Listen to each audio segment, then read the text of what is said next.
நேற்று ஒரு தனியார் ஊடக நிகழ்விலே எங்களது தமிழ் முற்போக்கு கூட்டணியின் பிரதி தலைவர் நுவரெலியா மாவட்ட பாராளுமன்ற உறுப்பினர் முன்னாள் கேபினட் அமைச்சர் தம்பி திகாம்பரம் அவர்களுக்கும் நேற்று முதல் நாள் கட்சியிலிருந்து கூட்டணியிலிருந்து அணிமாறி அரசு பக்கம் தாவிய ஒரு பாராளுமன்ற உறுப்பினருக்கும் இடையில் நிகழ்ந்த சம்பவத்தை நினைத்து நான் கவலை அடைகிறேன். ஒருபுறம் கோபம் அடைகிறேன். கவலை அடைவதன் காரணம் திகாம்பரம் ஒரு சாதாரண குடிமகன். ஏனென்றால் அவர் நுவரெலியா மாவட்டத்தின் கொத்மலை தொகுதியின் மடக்குமர தோட்டத்திலே பிறந்த ஒரு தோட்ட தொழிலாளியின் மகன். அதை மறப்பதே இல்லை.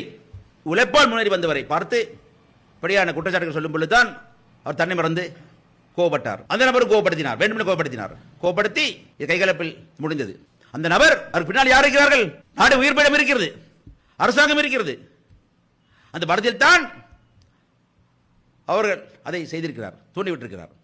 காரணம் இந்த தமிழ் முற்போக்கு கூட்டணி என்பது ஒரு 15 வருடமாக ஒரு நல்ல முறையிலே இயங்கி கொண்டிருந்த இந்த கூட்டணியிலே சில பேர் முதல்ல அரவிந்தகுமார் போனாரு, அது போல இப்போ வேலுக்குமார் அவர்கள் போயிருக்கின்றார்கள். இப்படி ஒவ்வொருத்தரும் போனா அவங்க கூட சுயநலத்துக்காக போனா நாங்க என்ன செய்ய முடியும்? ஆகவே இதுல எங்களை பொறுத்தளவுல சுயநலம் முக்கியம் அல்ல, பொதுநலம் முக்கியம். பொதுநலம் மூலமாகத்தான் இன்று இந்த தமிழ் முற்போக்கு கூட்டணி ஒரு பிரபல்யமான கட்சியாக வளர்ந்து வந்திருக்கின்றது.